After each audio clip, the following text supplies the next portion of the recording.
teman-teman paham dan nilainya pun lumayan nanti ya ke depannya ya. Pertama UTS, kemudian UAS, yang ketiga e-learning dan Vkon, yang terakhir adalah nilai tugas. Nah, nilai tugas itu saya ambil dari nilai presentasi teman-teman semua nih. Jadi per kelompok misal per kelompok itu saya kasih rata-rata 70 misal ya. Nah, ketika ada yang menanya di kelompok lain bertanya, saya tambah poinnya 5. Jadi kalau misalkan rata-rata semua 70, kemudian ada yang menanya saya tambah poin 5, berarti nilainya ada yang 70, ada pula yang 75. Gitu ya. Jadi jangan heran nanti jika nilai tugas kalian ada yang berbeda-beda. Berbeda-beda itu dari segi kalian bertanya. Nah, jadi saya mau melihat keaktifan kalian ini. Tuh. Ya. Jadi 4 poin penilaian itu jelas. Saya ambil yang pertama dari UAS, UTS, terus kehadiran e-learning dan Vkon, kemudian dari nilai tugas. Nilai tugas saya ambil dari makalah dan presentasi, kemudian dari tambahan penanya. Sampai sini ada yang mau ditanyakan? Wah, mudah Pak itu Pak. Saya masih semangat Pak. Itu ya. Iya. Oke. Kita ada ini ya, ada apa namanya? Presentasi pada sore hari ini. Dimana yang presentasi kelompok 1, 2, 3, 4, dan 5 sudah siap? Insya Allah ya Pak. Insya Allah sih. Siap. Iya. Jadi sistemnya nanti kita tambahkan, kita diskusi di sini ya. Kemudian kalau mau Pak, terus gimana Pak ngambil soal sama nilainya? Nah, itu mah nanti ada di belakang layar ya. Itu urusan saya sama ketua kelas nanti yang dibicarakan bagaimana baiknya. Nah, gitu ya. Oke, tanpa panjang lebar lagi, kelompok pertama silahkan disiapkan untuk presentasi. Biar saya catat di sini dengan siapa saja yang presentasi. Untuk materinya, saya lupa kasih tahu, karena saya mengandalkan smartphone, jadi mohon presentasi sebutnya PPT ya, PPT presentasinya itu di-share di grup WA kita ya, di grup WA pengantar ilmu ekonomi. Ya, silahkan untuk yang presentasi kelompok pertama.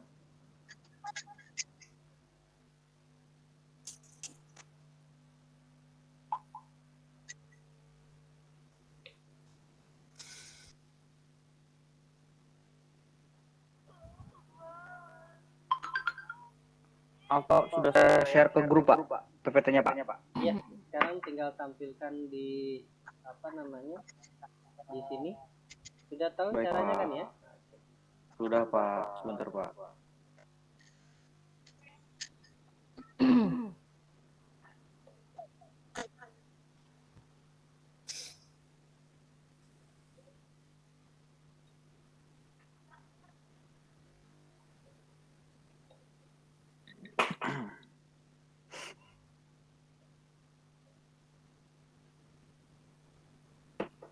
Bisa langsung dimulai saja Pak? Boleh, silakan.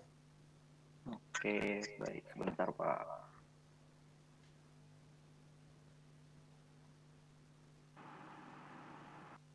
Baik, selamat sore. Assalamualaikum warahmatullahi wabarakatuh. Waalaikumsalam. Waalaikumsalam warahmatullahi wabarakatuh.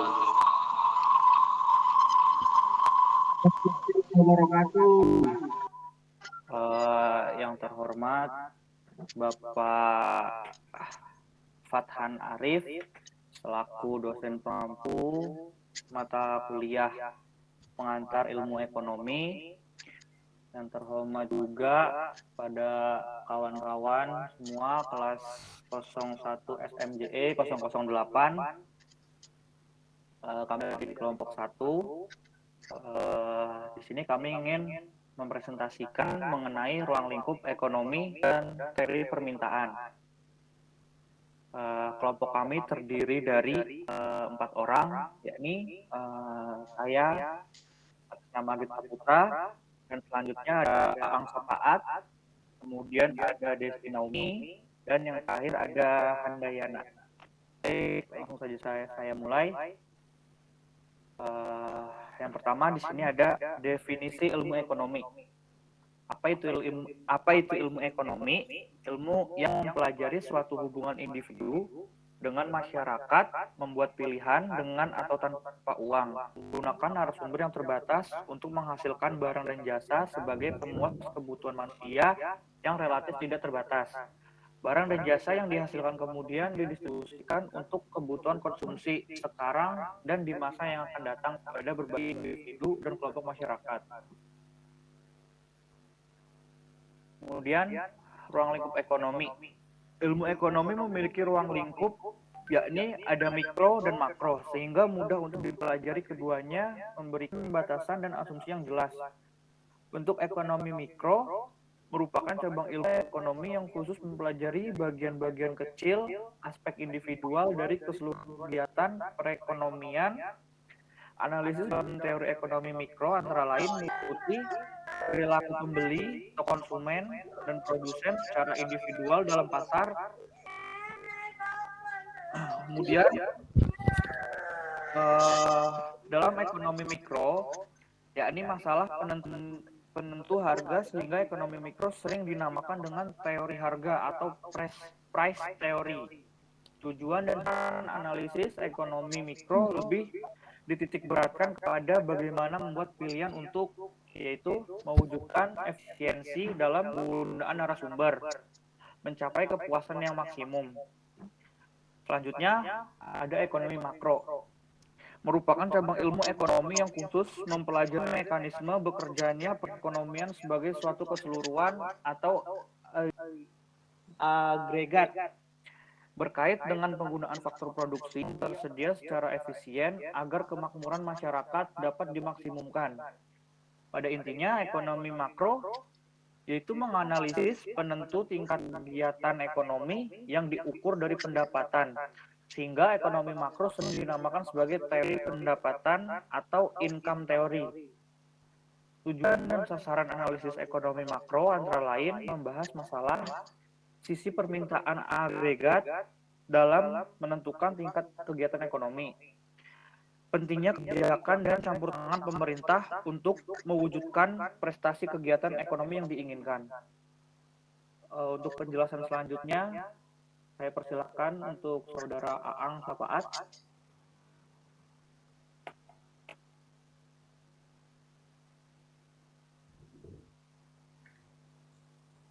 Saudara Aang. Izin melanjutkan penjelasan dari Bang Agit. Selanjutnya peralatan analisis. Ilmu ekonomi memerlukan alat analisis untuk menerangkan teori-teorinya. Untuk menguji kebenaran teori-teori tersebut, grafik dan kurva adalah alat analisis yang utama. Pada tingkat yang lebih mendalam, matematika memegang peranan yang sangat penting. Selain itu, statistika juga diperlukan untuk mengumpulkan fakta dan menguji kebenaran teori ekonomi. 1. Ekonomi deskriptif menggambarkan keadaan yang sebenarnya wujud dalam perekonomian. Tugas utamanya mengumpulkan keterangan-keterangan faktual yang relevan dengan masalah ekonomi. 2. Teori ekonomi memberikan pandangan-pandangan yang menggambarkan hubungan yang wujud dalam kegiatan ekonomi dan ramalan tentang peristiwa yang terjadi apabila suatu keadaan yang mengalami perubahan. Tugas teori ekonomi adalah abstraksi dari kenyataan yang terjadi dalam perekonomian. Ekonomi 3. Ekonomi terapan disebut juga ekonomi kebijakan dengan mengambil konsep dalam teori ekonomi. Coba untuk menerapkan dalam kebijakan ekonomi dengan memperhatikan pada data dan fakta yang dikumpulkan oleh ekonomi deskriptif. Selanjutnya, permintaan dan kurva permintaan. Permintaan adalah keinginan yang disertai dengan kesediaan serta kemampuan untuk membeli barang yang bersangkutan. Teori permintaan menerangkan tentang ciri hubungan antara jumlah permintaan dan harga. Berdasarkan ciri hubungan antara permintaan dan harga dapat dibuat grafik kurva permintaan. Analisis dalam bagian ini akan menerangkan ciri perhubungan antar permintaan dan harga dan pembentukan kurva permintaan. Di antara faktor tersebut, yang terpenting adalah seperti berikut. Contoh harga barang itu sendiri, harga barang lain yang berkaitan erat dengan barang tersebut, pendapatan rumah, tangga, dan pendapatan rata-rata masyarakat, corak distribusi pendapatan dalam masyarakat, cita rasa masyarakat, jumlah penduduk, ramalan mengenai keadaan di masa yang akan datang. Dalam analisis tersebut, diasumsikan bahwa faktor lain tidak mengalami perubahan atau teris previous setelah menganalisis bagaimana permintaan suatu barang dipengaruhi oleh beberapa faktor lainnya. Dengan demikian dapatlah diketahui bagaimana permintaan terhadap suatu barang akan berubah apabila sebagai contoh cita rasa, pendapatan atau harga barang lain mengalami perubahan. Oke, selanjutnya akan diteruskan oleh Handayana. Harga dan permintaan. Hukum permintaan berbunyi, makin rendah suatu barang, maka makin banyak permintaan terhadap barang tersebut. Sebaliknya, makin tinggi harga barang, makin sedikit permintaan terhadap barang tersebut. Harga menyebabkan pembeli mencari bahan lain yang dapat digunakan sebagai pengganti terhadap barang yang mengalami kenaikan harga tersebut. Sebaliknya, apabila harga turun, maka orang mengurangi pembelian terhadap harga barang lain yang sama jenisnya dan menambah pembelian terhadap barang yang mengalami penurunan harga.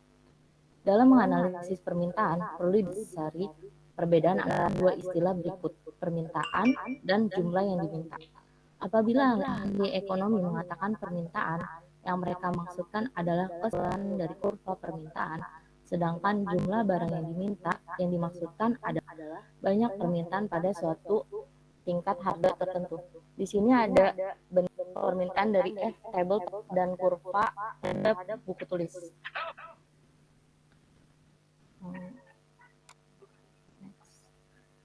Disebutkan bahwa bentuk kurva permintaan itu turun miring ke kanan sebagai berikut. A. Kalau terjadi penurunan harga, dahulu sebelum harga barang yang bersangkutan turun, mereka tidak dapat membelinya. Kini sesudah turunnya harga, orang akan meninggalkan membeli barang lain untuk mengganti membeli barang yang harganya sudah turun itu. Bertambahnya jumlah barang yang diminta karena adanya penggantian seperti ini disebut substitution effect atau efek penggantian. 2. Jika terjadi penurunan harga, tiap-tiap orang akan cenderung membeli lebih banyak. Misalkan bahwa pada suatu harga air adalah sedemikian mahalnya. Cholis membeli air yang sedemikian minimnya, namun harga air turun, mungkin akan membeli air lebih banyak. Turunnya harga akan mengakibatkan orang-orang membeli lebih banyak karena kini ia menjadi relatif lebih kaya untuk barang yang bersangkutan daripada sebelumnya. Bertambahnya jumlah barang yang diminta karena naiknya pendapatan konsumen seperti ini disebut income effect. B. Kalau terjadi kenaikan harga, setiap orang akan merasa lebih miskin untuk barang itu, atau merasa lebih miskin menurut ukuran harga barang itu. Sekalipun pendapatan uangnya misalnya tidak mengalami perubahan, karena perasaan lebih miskin inilah mereka akan mengurangi pembeliannya akan barang yang harganya sudah naik itu. Demikianlah jumlah barang yang diminta itu turun karena adanya income effect. 2. Untuk menutupi kebutuhannya akan barang yang sudah mereka kurangi pembeliannya, itu mereka akan menggantinya dengan barang yang lain yang dipandangnya sesuai. Misalnya, jika harga kopi naik, ada orang yang akan berhenti minum kopi dan menggantinya dengan teh. Bahkan jika harga beras naik hingga tak terbeli, orang mungkin akan berpindah makan jagung. Di sini keberadaan barang pengganti atau substitusi itulah yang mendorong konsumen untuk mengurangi permintaan, sehingga dikatakan bahwa substitution effect atau efek substitusi atau efek substitusilah yang bekerja menurunkan jumlah barang yang diminta konsumen itu.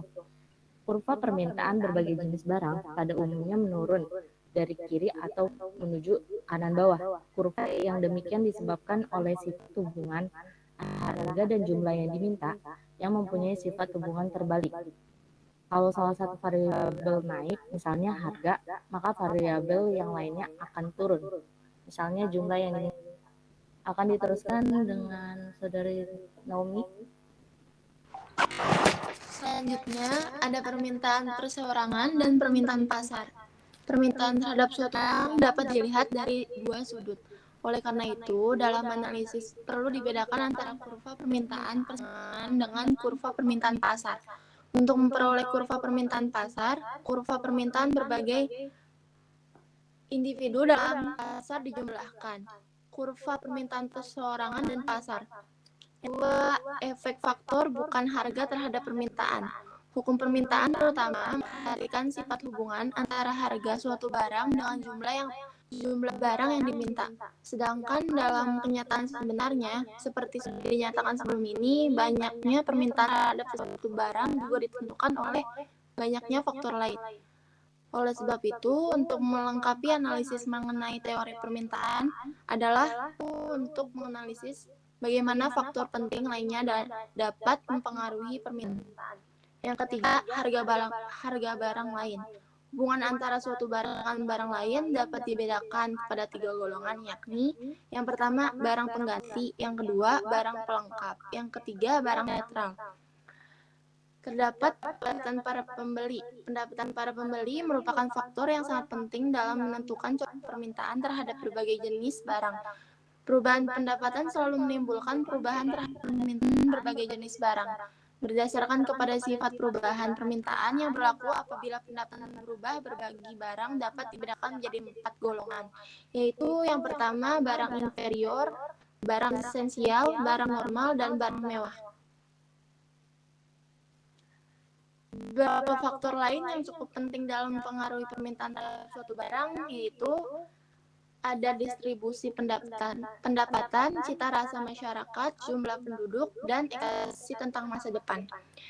Pengertian elastisitas permintaan yaitu perlu dikembangkan satu pengukuran kuantitatif yang menunjukkan sampai di mana besarnya pengaruh perubahan harga terhadap perubahan permintaan. Ukuran ini dinamakan elastisitas permintaan. Yang kedua, ada sumbangan analisis elastisitas permintaan.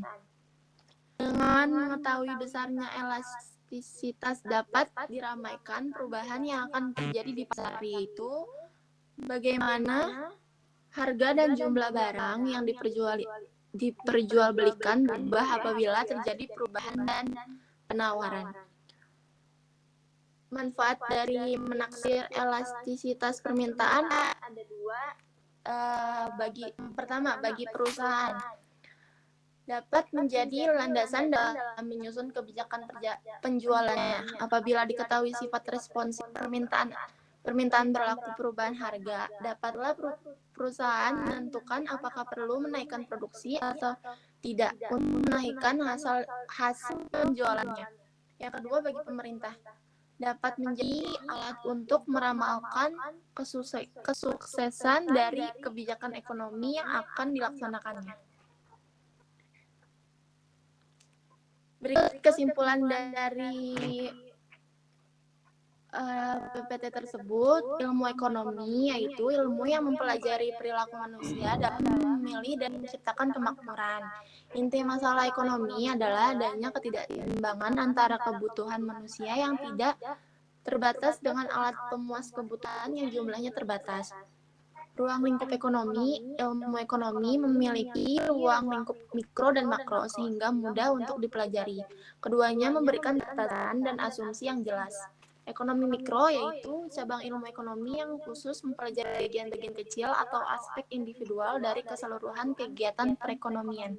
Ekonomi makro merupakan cabang ilmu ekonomi yang khusus mempelajari mekanisme bekerjanya perekonomian sebagai atau agregat berkaitan dengan penggunaan faktor produksi yang tersedia secara efisien agar kemakmuran masyarakat dapat dimaksimumkan. Berdasarkan kepada hukum permintaan ini, secara grafik digambarkan kurva permintaan. Di samping tingkat harga, permintaan atas suatu barang ditentukan pula oleh beberapa faktor lain. Yang terpenting di antara harga barang lain, pendapatan para pembeli, distribusi pendapatan, cita rasa masyarakat, jumlah penduduk, dan ekspektasi tentang keadaan di masa depan. Perubahan ke atas faktor-faktor ini menggeser kurva penawaran ke kanan atau ke kiri. Penggeseran itu berarti pada setiap tingkat harga kuantitas, barang yang diminta masyarakat mengalami perubahan. Dan setiap perubahan harga akan mengubah kuantitas yang diminta. Sampai di mana setiap perubahan harga akan menimbulkan perubahan tersebut. Berbeda di antara satu barang dengan barang lain. Ada yang menimbulkan perubahan kuantitas yang besar, tapi ada pula yang perubahan kuantitasnya sangat kecil. Elastisitas permintaan dan penawaran merupakan ukuran yang menunjukkan sampai di mana kuantitas yang diminta atau ditawarkan akan mengalami perubahan sebagai akibat dari suatu perubahan harga. Sekian presentasi dari kelompok kami. Jika ada yang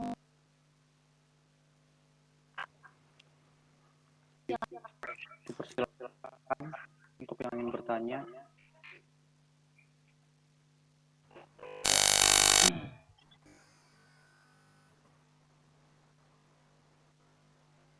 Mohon izin memberikan pertanyaan. Siap, Mas Wika.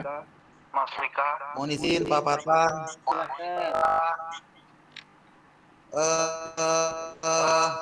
Pertanyaannya untuk kelompok 1 ya Bang Agit ya. Iya, Bang, siap. Ya udah catat penjabaran yang sudah disampaikan. Pertanyaannya adalah bagaimana keseimbangan pasar terjadi jika permintaan dan penawarannya itu tetap. Demikian dan terima kasih. Baik, terima kasih Mas Wika. Saya ulangi lagi pertanyaannya. Bagaimana keseimbangan pasar terjadi jika permintaan dan penawaran tetap? Yes, betul. Baik, untuk terjadinya harga keseimbangan ditentukan oleh kekuatan permintaan dengan penawaran. Apabila permintaan lebih kuat dari penawaran, maka harga pada suatu produk naik. Namun, jika penawaran kuat dari permintaan, maka harga barang akan turun. Bagaimana, Mas Wika? Siap, terima kasih jawabannya Mas Agit. Baik. Ya, selanjutnya Mas Pandu dipersilahkan. Ditampung Iya, dulu terima ya kasih. pertanyaannya ya. Ya Pak, siapa? Silakan Pandu. Pak Pandu. Baik, terima kasih Pak Fatlan. Baik Mas Agit, saya ingin menanyakan satu pertanyaan yang dari tadi saya ingin tanyakan. Baik, Mas Pandu. Jadi begini Mas Agit, mengapa mikroekonomi dan makroekonomi saling mempengaruhi dalam bisnis, Mas? Maaf Mas Pandu, berulang. Sorry Mas. Jadi gini, mau tanya Mas, mengapa mikroekonomi dan makroekonomi saling mempengaruhi di dalam bisnis? Terima kasih. Baik.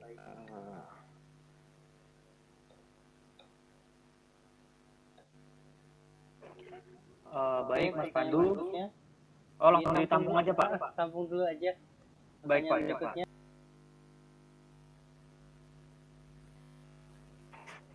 Ada lagi?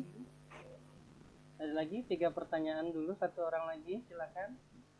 Izin bertanya, Pak. Silakan Inka. Kan saya Inka dan kami ingin bertanya ke kelompok 1. Pertanyaannya, apa sih dampak dari tindakan pemerintah dalam ekonomi dari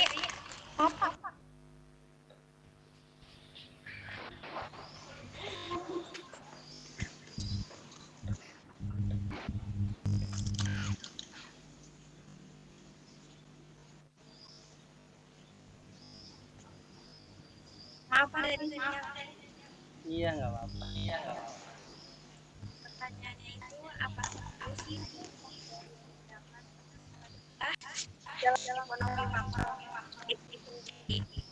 Begitu Pak. Oke. Begitu. Ya, kelompok satu silakan ditampung dulu, dicari jawaban dari Pak Pandu dan Ika. Saya mau sedikit menambahkan pertanyaan. Izin bertanya, Pak. Ya, saya close 3 dulu ya. Nanti kasihan kelompok berikutnya kalau nggak kebagian waktu ya. Siapa? Siapa? Iya. Nah, tadi ditanyakan oleh Pak Wika ini, keseimbangan pasar, apakah terjadi keseimbangan pasar jika permintaan dan penawaran tetap? Begitu ya Pak Wika ya? Iya. Siap, betul Bapak. Tadi Pertanyaannya. Agit sudah jelaskan, jika permintaan dan penawaran tetap, maka fungsi ekonomi itu tidak berjalan sepenuhnya di dalam kualifikasi pasar. Karena kenapa? Karena permintaan dan penawaran tetap stagnan gitu ya, tidak ada perubahan, tidak ada Penurunan. ya, tidak ada penurunan maupun penambahan. Itu terjadi, bisa digolongkan bahwa teori ekonomi belum sepenuhnya berjalan di sana. Karena kenapa? Teori ekonomi akan berjalan jika tadi sudah sebutkan, jika harga naik maka permintaan akan turun. Jika harga turun permintaan akan naik. Itu simpel dari prinsip ekonomi. Nah, ketika permintaan dan penawaran sama, berarti tidak ada pergerakan ekonomi di sana. Di mana seharusnya jika produsen memberikan satu inovasi dalam membuat satu produk, maka inovasi itu menjadi diferensiasi produk atau penambahan produk dari satu perusahaan. Maka kompetitor akan melihat di situ. Nah, ketika penawaran dan permintaan tetap, timbullah nanti yang namanya monopolistik. Nah, tuh sekarang kemana-mana ya.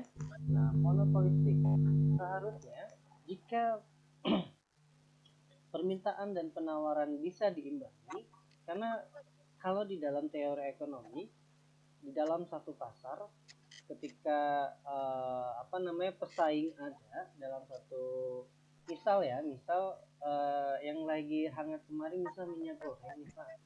Nah, ketika perusahaan minyak goreng itu membuat satu produk, pastikan nanti ada pesaing baru. Nah, pesaing baru kan akan menimbulkan efek ekonomi yang cukup drastis. Kenapa? Karena dia konsumen akan membandingkan antara minyak goreng tipe A dan tipe B. Apa sih kelebihannya? Apa sih lebih terjangkau mana, lebih murah mana? Minyak goreng pertama, minyak goreng A dan yang B. Nah, di dalam pemilihan itu barulah terjadi signifikansi dalam kegiatan ekonomi. Nah, ketika permintaan dan penawaran tetap, berarti sifatnya monopolistik. Nah, nanti di slide di kelompok berikutnya akan dijabarkan tuh untuk monopolistik.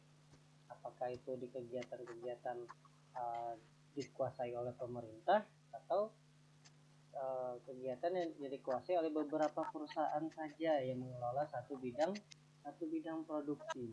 Gitu. Gimana Pak Wika? Clear ya? Siap. Terima kasih banyak atas penjelasannya, Pak.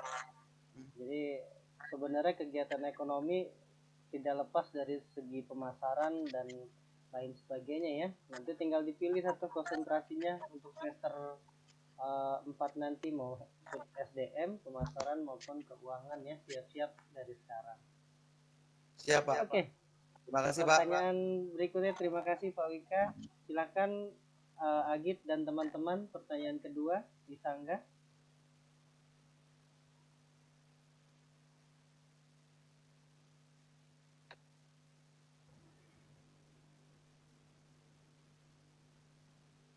Baik, untuk pertanyaan kedua tadi disampaikan oleh Mas Pandu ya Mas ya? Siap. Jadi tadi ini Mas menanyakan tentang Mikro dan makro. Benar, mengapa mikroekonomi dan makro saling mempengaruhi di dalam bisnis? Itu kan ada di situ, jadi agak bingung nih, Mas. Selanjutnya saya persilakan untuk yang menjawab biar kebagian ngejawab semua dari kelompok saya. Saudari Naomi. Baik, tadi Pandu nanya tentang mikroekonomi dan makroekonomi saling mempengaruhi di dalam bisnis. Kenapa? Benar sekali, Mas. Terima kasih. Cara ekonomi makro dan ekonomi mikro dapat mempengaruhi bisnis.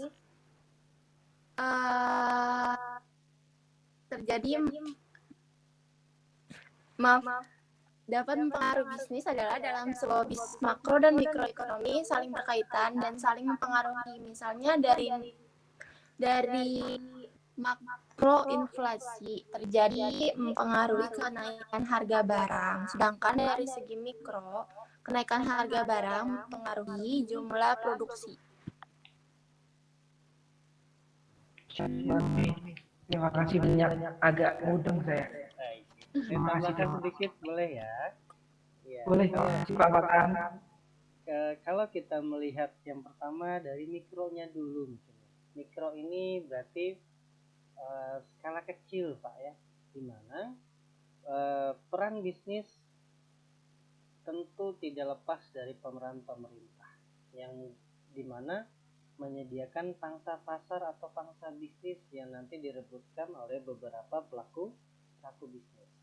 Nah, usaha mikro ini atau bisnis yang bergerak di bidang mikro ini sudah difasilitasi oleh pemerintah melalui Kementerian UMKM, di mana bisnis disupport pemerintah dari beberapa sektor. Nah, ada yang melalui pinjaman lunak atau yang lain sebagainya. Nah, kembali kepada pengusaha atau pelaku bisnis. Dari mikro ini apakah mau dikembangkan atau tidak, karena persaingan bisnis ini makin ke depan makin ini ya, makin bisa dibilang makin banyak, makin complicated, di mana masing-masing pelaku bisnis menunjukkan keunggulan dari produknya masing-masing.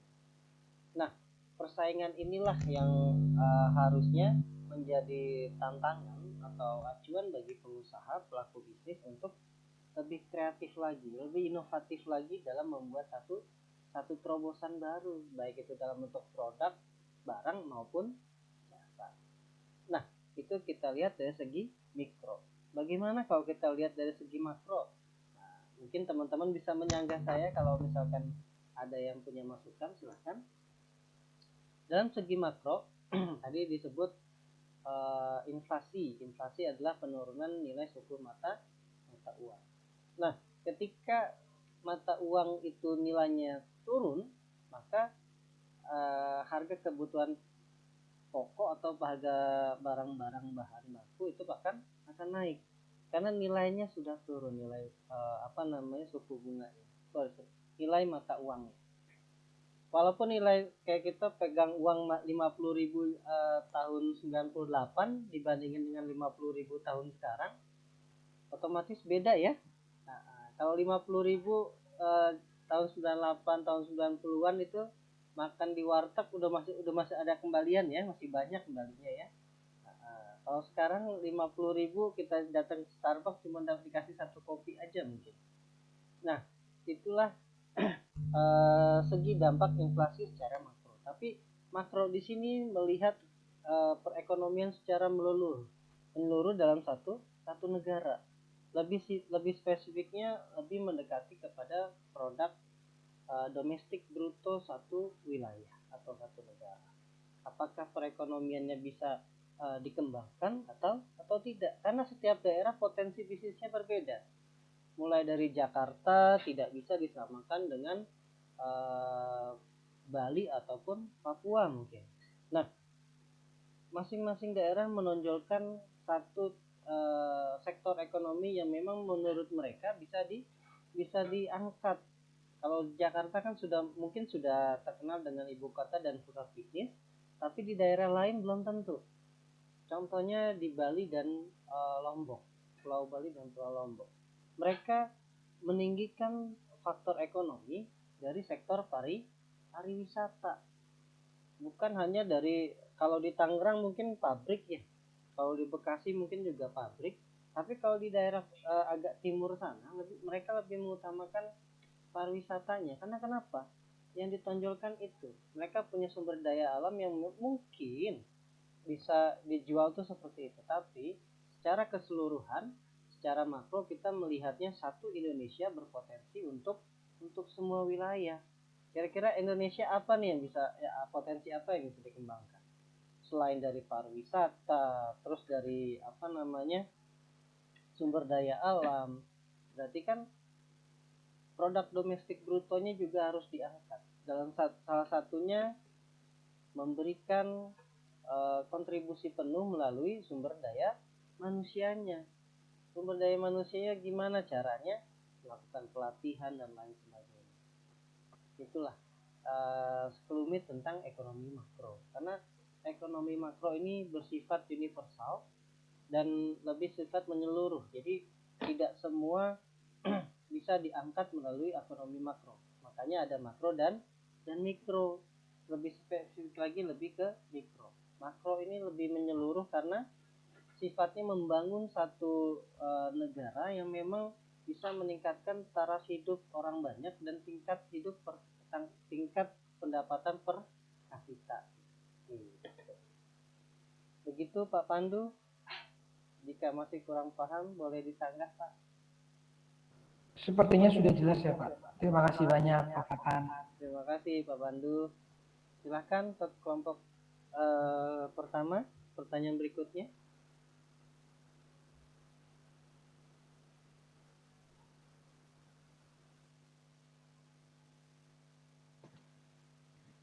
Pertanyaan selanjutnya tadi disampaikan oleh Saudari Inka. Inka? Ya, dari Inka ya? Iya.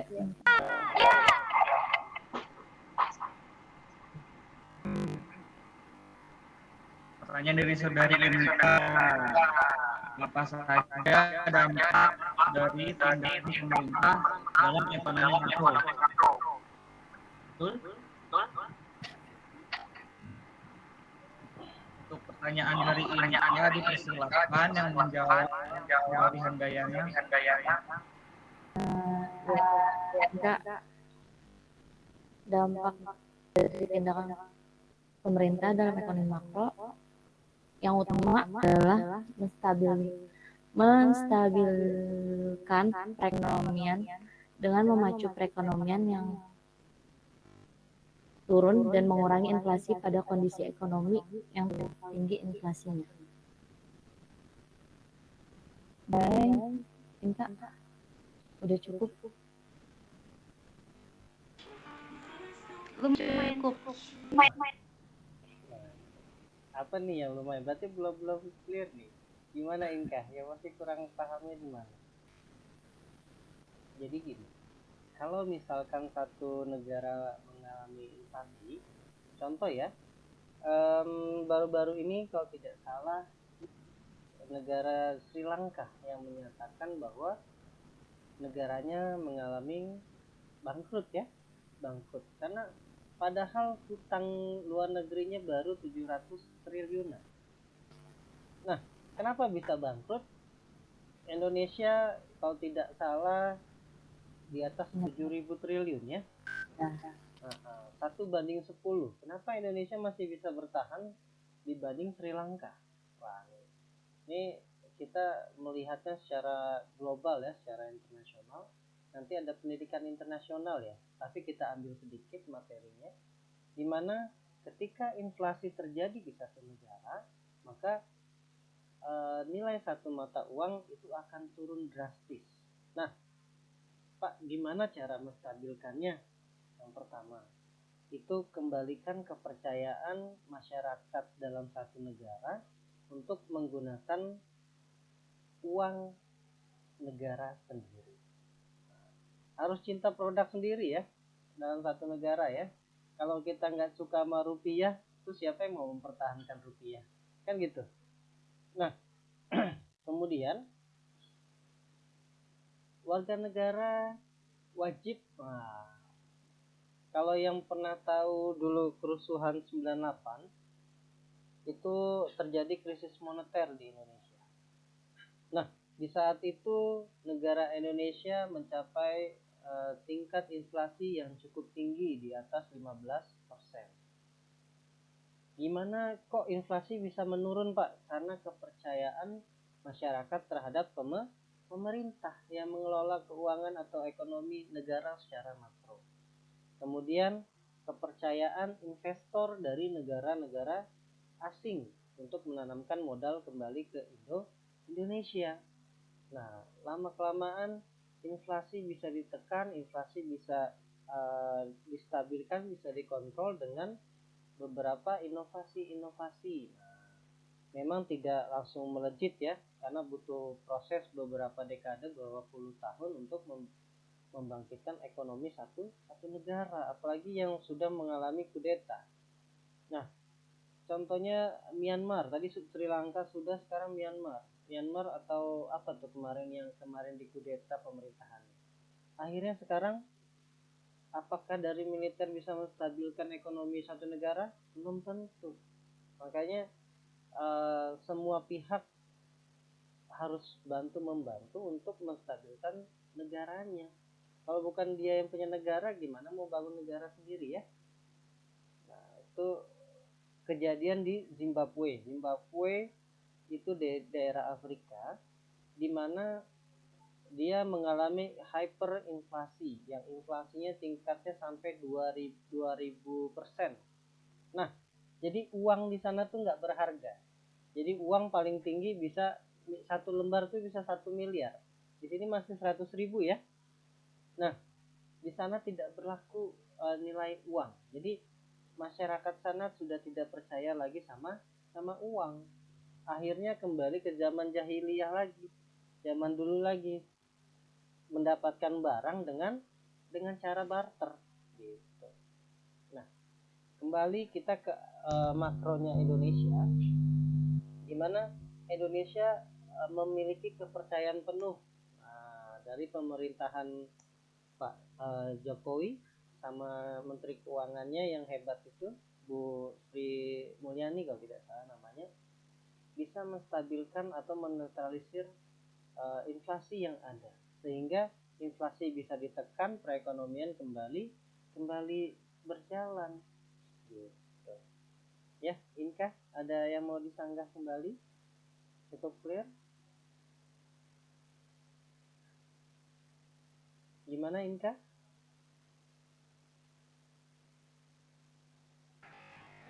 Siap, jelas Pak. Terima kasih Pak. Terima kasih, Inka. Ya, silahkan kelompok 1 ditutup. Kita beralih ke kelompok 2.